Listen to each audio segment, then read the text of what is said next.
The airport buzzed with the usual noise of rolling suitcases, boarding announcements, and hurried footsteps. Travelers rushed to their gates. Families gathered near the seating areas, and business people scrolled through their phones as they waited. For most, it was just another day of travel, ordinary and unremarkable.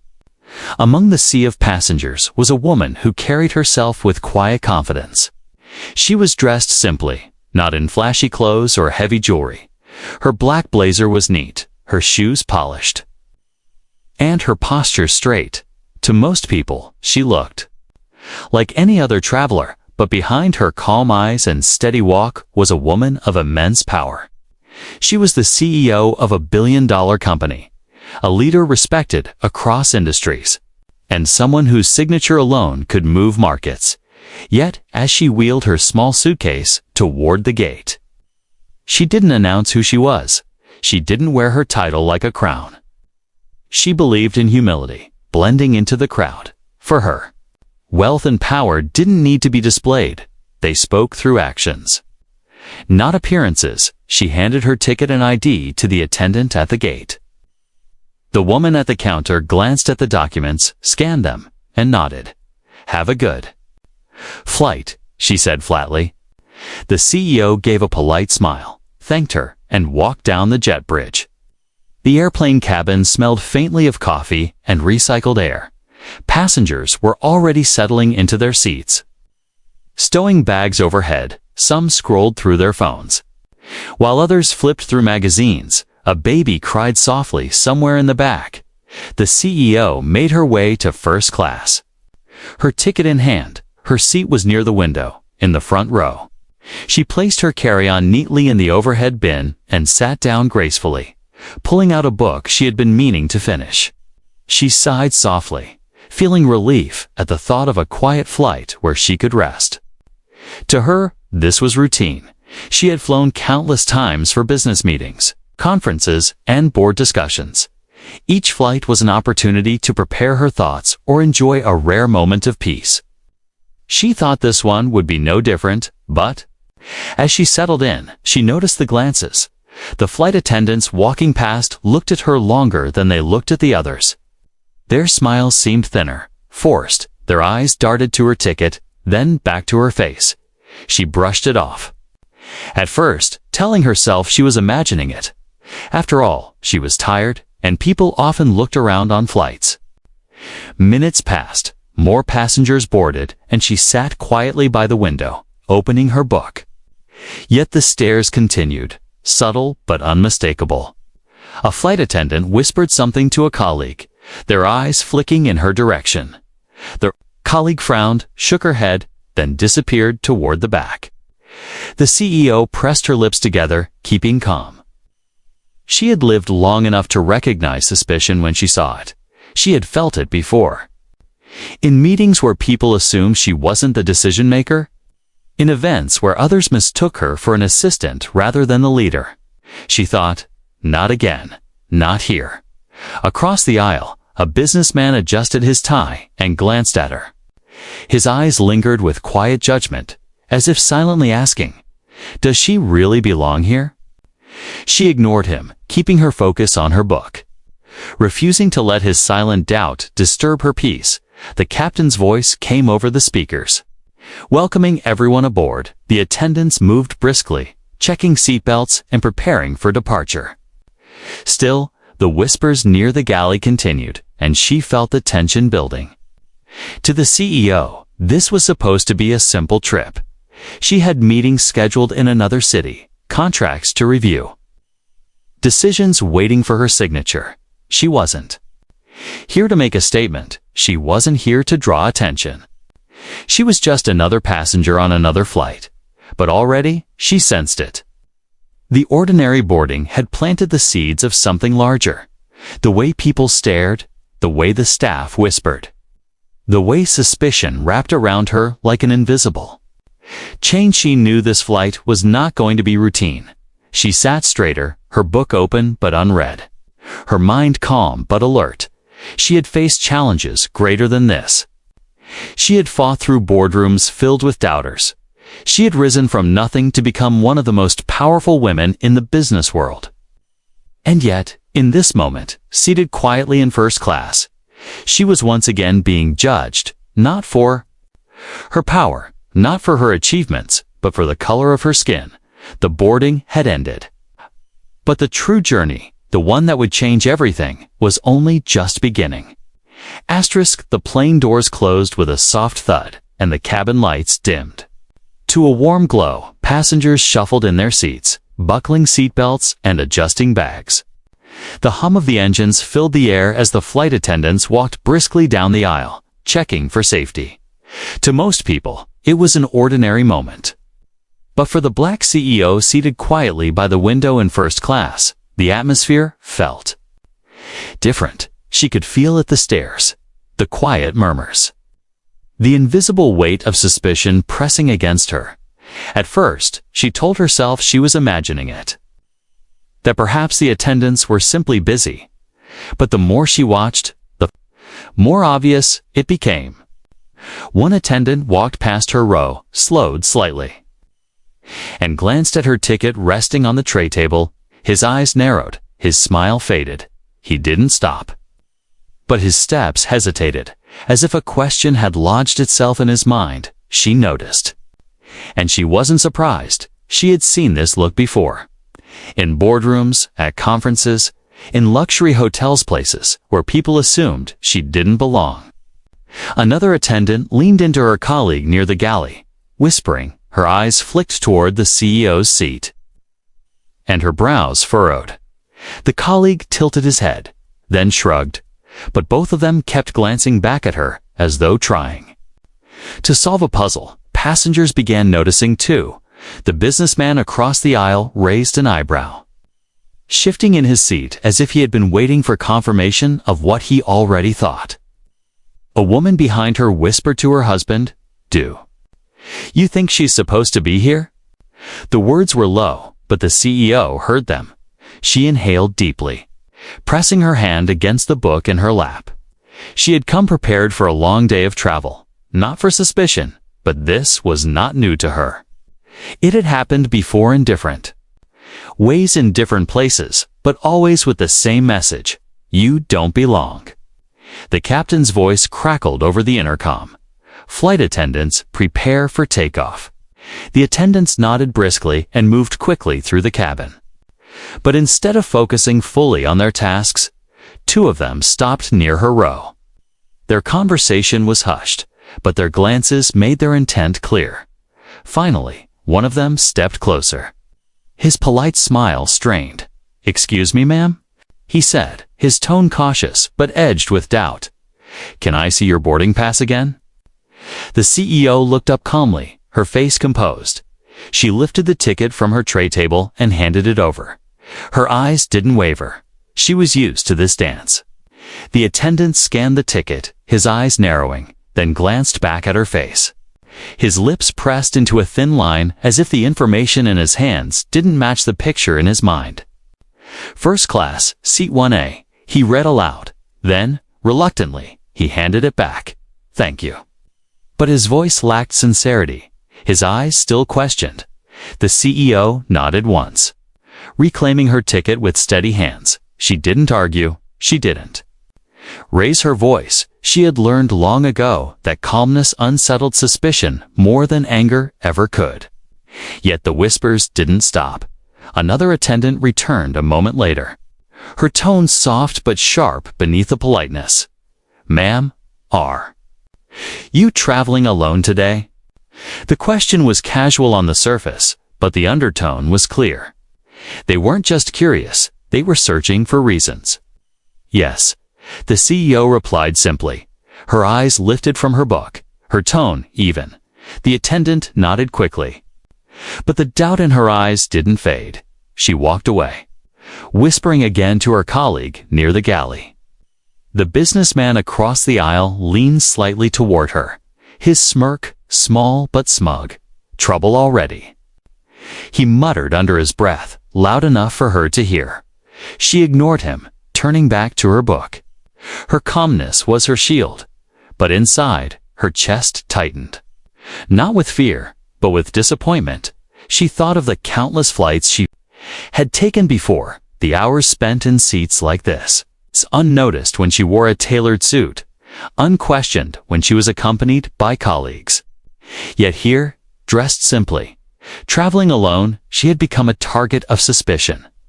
The plane began to taxi down the runway. Passengers leaned back in their seats. Preparing for takeoff, the CEO closed her eyes briefly, steadying herself. She told herself it would pass, that once they were in the air, the whispers would fade. But she knew better. This was not just a passing doubt. It was the kind of suspicion that grew. The kind that whispered louder than the engines. The kind that invited confrontation. As the plane lifted into the sky, the CEO stared out the window, watching the city shrink beneath her. Her reflection in the glass was calm, composed, but her thoughts burned. They don't know who I am, she thought.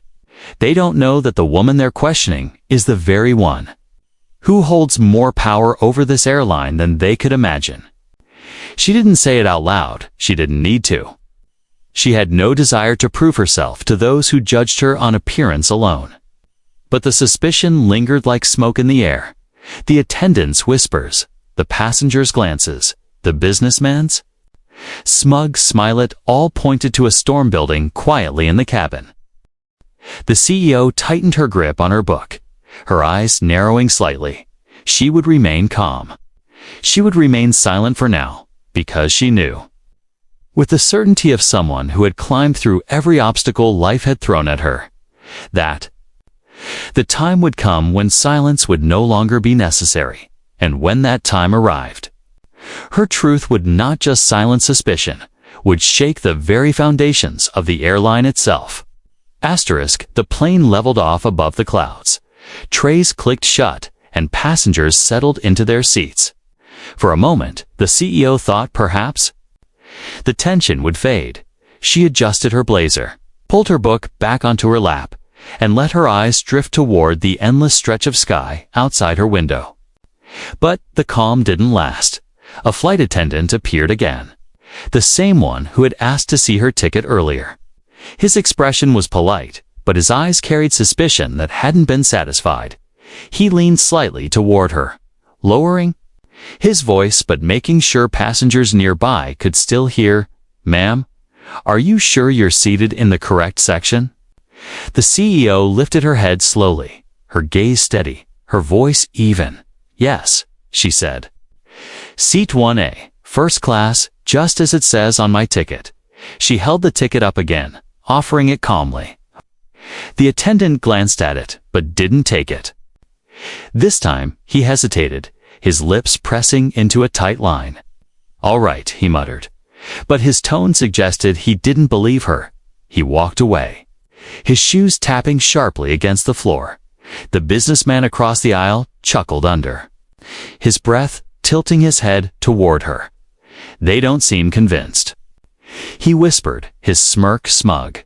She ignored him, refusing to give his words weight, but her chest tightened because she knew the looks. The whispers, the doubt, they never came alone. They always escalated. Minutes later, 2 attendants returned, one of them carrying a clipboard. Their voices were louder now, no longer whispers. "Ma'am," the woman said firmly, "we need to verify your information again. Can you provide identification?" The CEO raised an eyebrow, her calm composure unshaken. "I already provided my ticket." "You scanned it at the gate?" "Yes," the attendant replied, her tone clipped. "But we need to confirm further. Some passengers are confused about your presence in first class." Confused, the word rang in the CEO's ears.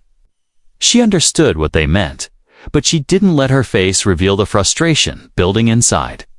She reached calmly into her bag, pulled out her ID, and handed it over.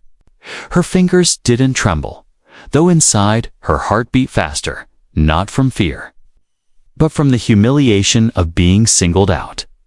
The attendant studied the ID, nodded, and handed it back. "Thank you," she said quickly, but instead of leaving, she glanced at her colleague, who gave a slight shake of his head. Passengers nearby began murmuring. A woman leaned toward her husband and whispered, "Why are they questioning her so much?"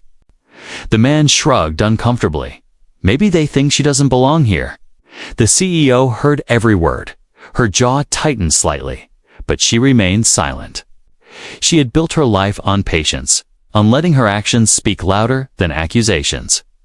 But she also knew patience had its limits. Then, the final spark came. The chief flight attendant approached with two uniformed security officers who had boarded just before takeoff. His expression was hard, his tone sharper than before. "Ma'am, we've had several concerns raised. We need you to step out with us to verify your credentials further." The cabin went quiet. Every passenger stopped mid-bite. Mid-conversation, mid-breath, all eyes turned toward her. The businessman across the aisle smirked openly now, leaning back as though watching a show. The CEO lifted her head, her calm gaze meeting the attendant's. "I have given you my ticket," she said, her voice low but firm. "I have shown you my identification. What further proof do you need that I belong here?" The attendant shifted uncomfortably, but the security officers stepped closer. Their presence was heavy, intimidating. One of them said, "Ma'am, please cooperate, or we will have to escort you off the plane." Her chest rose and fell slowly. She looked at the officers, then at the rows of passengers staring at her. Some looked sympathetic, others looked judgmental. And she realized the truth: they had already judged her. They had already decided she didn't belong. Her mind flashed with memories of boardrooms where men twice her age doubted her authority, of conferences where people assumed she was the assistant rather than the CEO, of deals where she had been underestimated until her signature closed billion-dollar contracts. And here it was again, the same disbelief, the same quiet cruelty at an airplane thousands of feet above the ground. She sat back in her seat for a moment, her fingers resting on her book. Her dignity told her to stay calm. Her pride told her to stand firm. But the pressure of the moment weighed heavily. She knew that resisting would only escalate things further. The attendants weren't listening to her words. They weren't seeing her proof. They weren't seeing her at all. The businessman across the aisle muttered smugly, "Guess money can't buy everything, huh?" His words cut, but she refused to let her face change. Finally, she exhaled slowly. Gathering herself, she stood gracefully, her movements slow, deliberate, her eyes swept across the passengers. Meeting their stares one by one, her silence spoke. Volumes. It told them she wasn't weak, that even in humiliation, she carried dignity.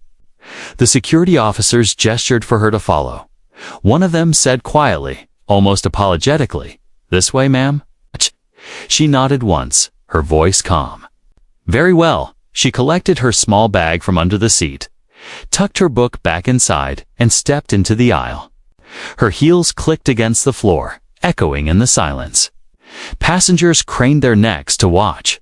Some whispered, some recorded on their phones. Some frowned with shame, while others smirked, as she walked toward the front of the plane. She kept her head high, her back straight, her steps steady, though inside her chest burned with the sting of injustice. She refused to let them see her falter. They thought they were dragging out an ordinary woman, a passenger without power, but they didn't know who she really was. They didn't know that the woman they humiliated was the very one who had the power to decide their future. And as she stepped off the plane into the tunnel, she promised herself silently, "They will remember this, not because of what they did to me, but because of what I will do next." The tunnel between the plane and the airport was cold and quiet. But inside the cabin, the silence she left behind was thick and uneasy. The passengers had watched her walk out with her head held high. Yet many of them knew they had just witnessed something wrong. But for the black CEO, it wasn't over. As soon as she stepped into the narrow jet bridge, one of the officers spoke firmly.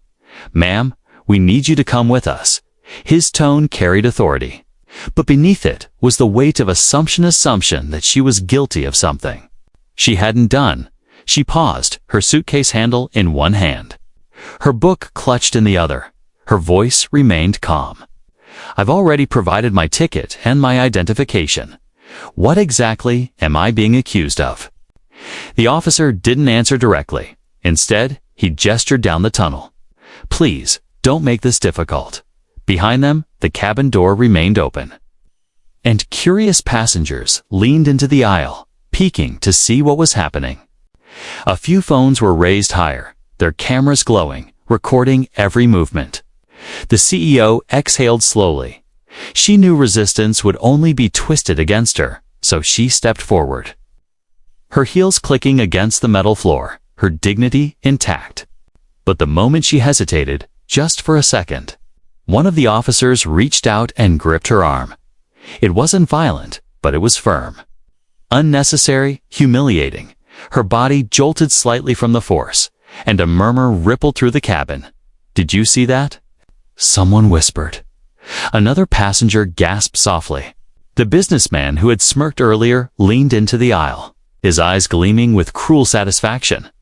The officer pulled her forward, his grip tightening as though she were a threat. Her bag slipped from her hand, clattering loudly against the floor. The sound echoed through the tunnel and back into the plane, amplifying the humiliation. Passengers inside the cabin lifted their phones higher now, recording from their seats, capturing the sight of a dignified black woman being treated like a criminal in first class. Some frowned in anger, others shook their heads in disbelief, but no one stopped it.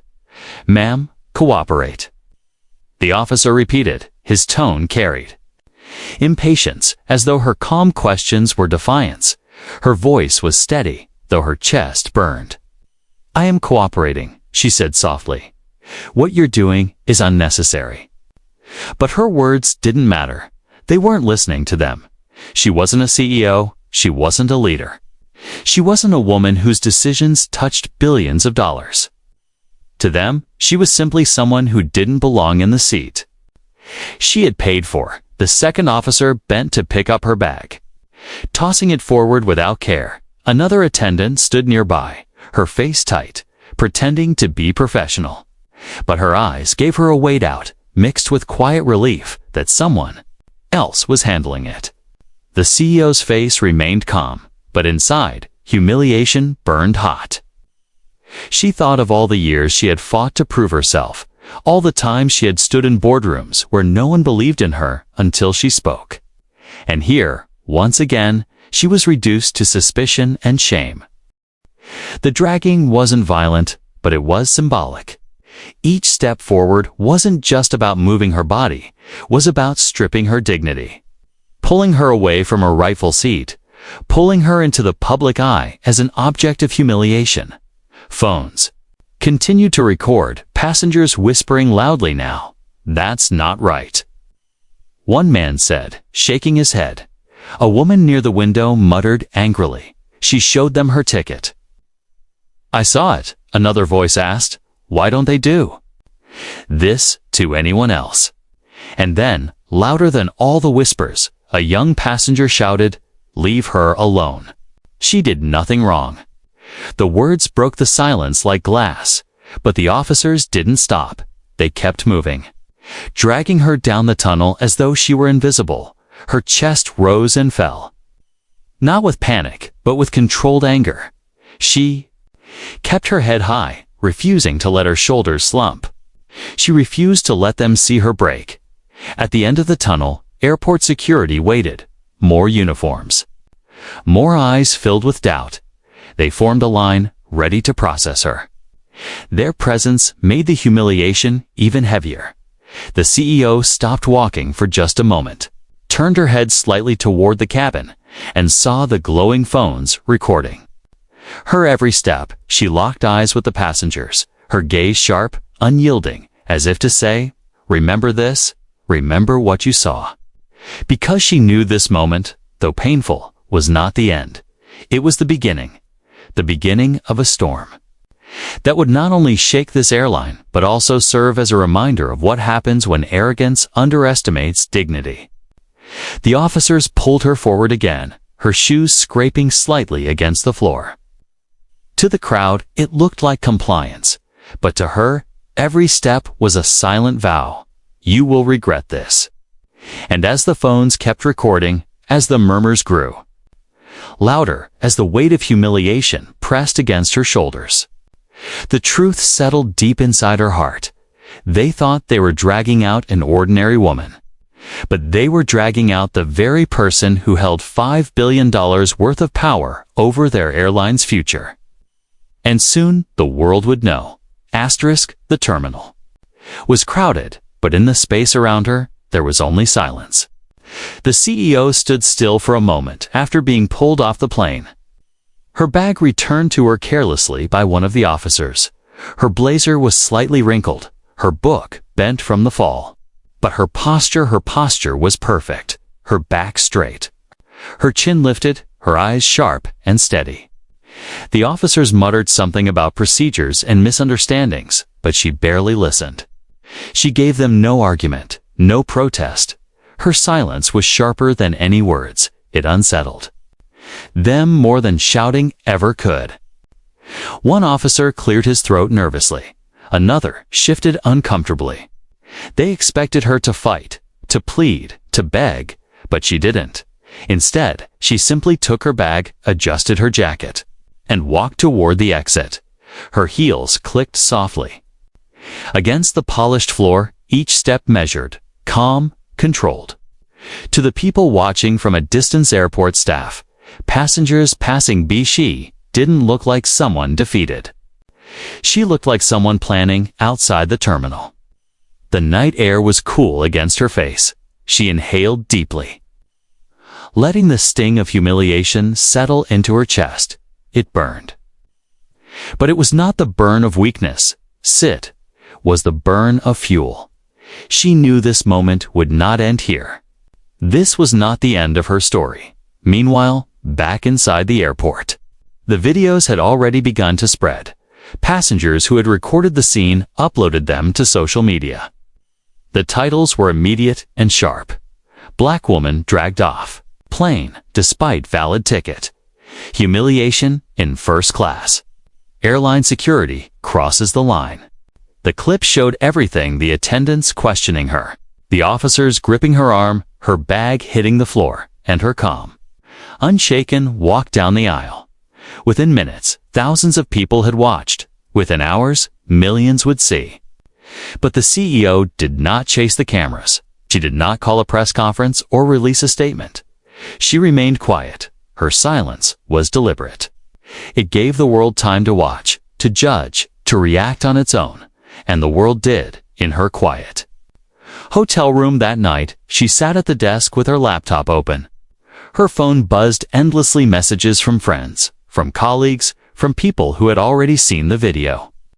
Some were furious, others heartbroken, all of them outraged. She answered none of them. She didn't need to, not yet. Instead, she opened a file on her computer, a file filled with contracts, agreements, and partnerships. Her eyes scanned the numbers, the names, the signatures. At the top of one document sat the airline's name, and below it, the figure, $5 billion in funding tied directly to her company. She leaned back in her chair, her fingers steepled beneath her chin.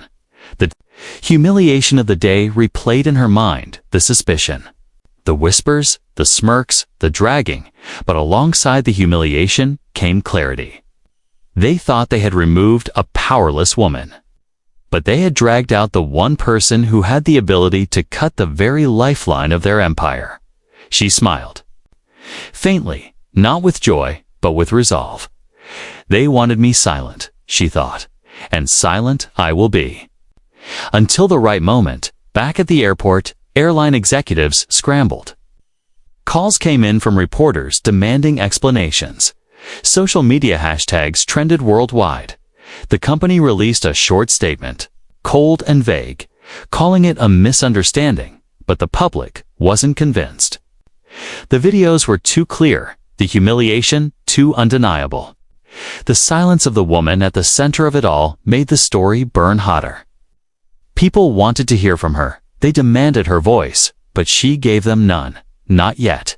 She let the outrage grow. Let the storm gather its strength. Her family and closest colleagues urged her to respond, to speak up, but she shook her head. Not yet. She said simply, her voice calm, almost cold. Let them show who they are before I show them who I am. And so she waited. Her silence filled the world with questions. Her calmness unsettled those who expected her to fight in anger. Instead, she let dignity guide her, the same dignity she had carried while being dragged from her rightful seat. For now, the storm built quietly. Passengers told their stories to reporters. Hashtags grew louder. Boycotts were whispered. The world leaned in, waiting for her response. And when it came, it would not be loud. It would not be emotional. It would not be a press conference or a tearful interview. It would be a signature. One stroke of a pen that would cost the airline $5 billion.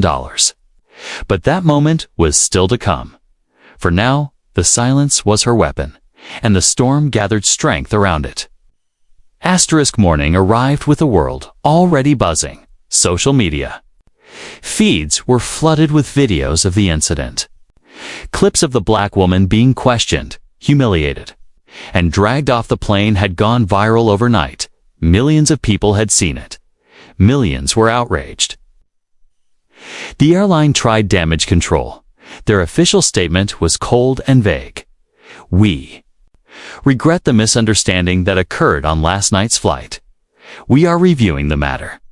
But the public was not convinced. Misunderstanding. People scoffed online. She showed her ticket. She showed her ID.